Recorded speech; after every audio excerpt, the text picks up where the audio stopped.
ନିଜର ସଖ୍ୟ ଅନୁସାରେ ଲୋକଙ୍କର ସେବା କରିବା, ଦାନ ଆଦି କାର୍ଯ୍ୟ କରିବା ଦ୍ୱାରା ପୁଣ୍ୟ ମିଳିଥାଏ। ତେବେ ଭଗବାନ ଶ୍ରୀକୃଷ୍ଣ କୁହନ୍ତି ଯେ ଦାନ କରିବା ବହୁତ ଭଲ କାର୍ଯ୍ୟ ହୋଇଥାଏ, ହେଲେ ଏହି କିଛି ବସ୍ତୁ ଅଛି ଯାହାକୁ ବ୍ୟକ୍ତି ନିଜ ଘରୁ କେବେ ବି କାହାକୁ ଦାନ କରିବା ଉଚିତ ହୋଇନଥାଏ। ଯଦି ଦାନ ପାଇଁ ବର୍ଜିତ ଏହି କିଛି ଜିନିଷ ଆପଣ ଅନ୍ୟ କାହାକୁ ଦାନ କରିଥାନ୍ତି, ତେବେ ଆପଣ ନିଜେ ନିଜ ଘରର ସୁଖ ସମୃଦ୍ଧି ଅନ୍ୟକୁ ଦେଇଥାନ୍ତି।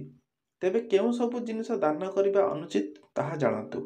ନମ୍ବର 1, ପୁରୁଷ ନିଜ ଘରର ମହିଳାଙ୍କ ଗହଣା ଅନ୍ୟକୁ ଦେବା ଉଚିତ ହୋଇନଥାଏ, କାରଣ ଘରର ମହିଳାଙ୍କ ଗହଣା ଆପଣଙ୍କ ସମୃଦ୍ଧିକୁ ପ୍ରତିଫଳିତ କରିଥାଏ।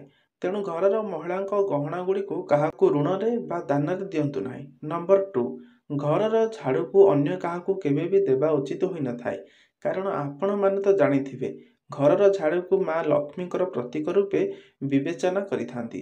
ଯଦି ଆପଣ ଝାଡ଼ୁକୁ ଅନ୍ୟ କାହାକୁ ଦେବେ, ତେବେ ଆପଣଙ୍କ ଘରୁ ମା ଲକ୍ଷ୍ମୀ ମଧ୍ୟ ଚାଲିଯିବେ। ନମ୍ବର 3, ସନ୍ଧ୍ୟା ସମୟରେ କ୍ଷୀର କିମ୍ବା ଜାତୀୟ କୌଣସି ପଦାର୍ଥ, ଦହି, ନଡ଼ିଆ, ଚାଉଳ ଓ ଅଟା ଭଳି ଧଳା ଜିନିଷକୁ ସନ୍ଧ୍ୟା ସମୟରେ ମାଗିଲେ ଦେବା ଉଚିତ ହୋଇନଥାଏ, କାରଣ ଧଳା ଜିନିଷ ଉପରେ ଖରାପ ଦୃଷ୍ଟି ଶକ୍ତି ଶୀଘ୍ର ଲାଗିଯାଇଥାଏ।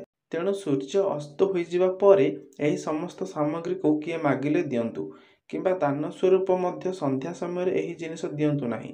ଯଦି ବହୁତ ଆବଶ୍ୟକତା ଥାଏ, ତେବେ ବଜାରରୁ ଏହି ସାମଗ୍ରୀ କିଣିକି ଦେଇପାରିବେ, ହେଲେ ନିଜ ଘରର ଏହି ଜିନିଷ ଅନ୍ୟକୁ ଦେବା ଉଚିତ ନୁହେଁ। ନମ୍ବର 4, ତେବେ ରୋଷେଇ ଘରର ବ୍ୟବହୃତ ଜିନିଷ ମଧ୍ୟ ଅନ୍ୟ କାହାକୁ ଦାନ ରୂପେ ଦେବା ଅନୁଚିତ ହୋଇଥାଏ। ତେବେ ଏହି ସବୁ ଜିନିଷକୁ ଆପଣ ଅନ୍ୟକୁ ଦାନ କରିବାକୁ ନିବୃତ୍ତ ରୁହନ୍ତୁ। ବନ୍ଧୁଗଣ, ଆପଣମାନଙ୍କୁ ଆମର ଏହି ପୋଷ୍ଟଟି କିପରି ଲାଗିଲା, ଆପଣଙ୍କର ମତାମତ ଆମକୁ ଜଣାନ୍ତୁ। ଆମ ସହ ଆଗକୁ ମଧ୍ୟ ବନ୍ଧୁଗଣ ଏହିପରି ଭାବେ ଯୋଡ଼ି ହୋଇ ରହିଥାନ୍ତୁ।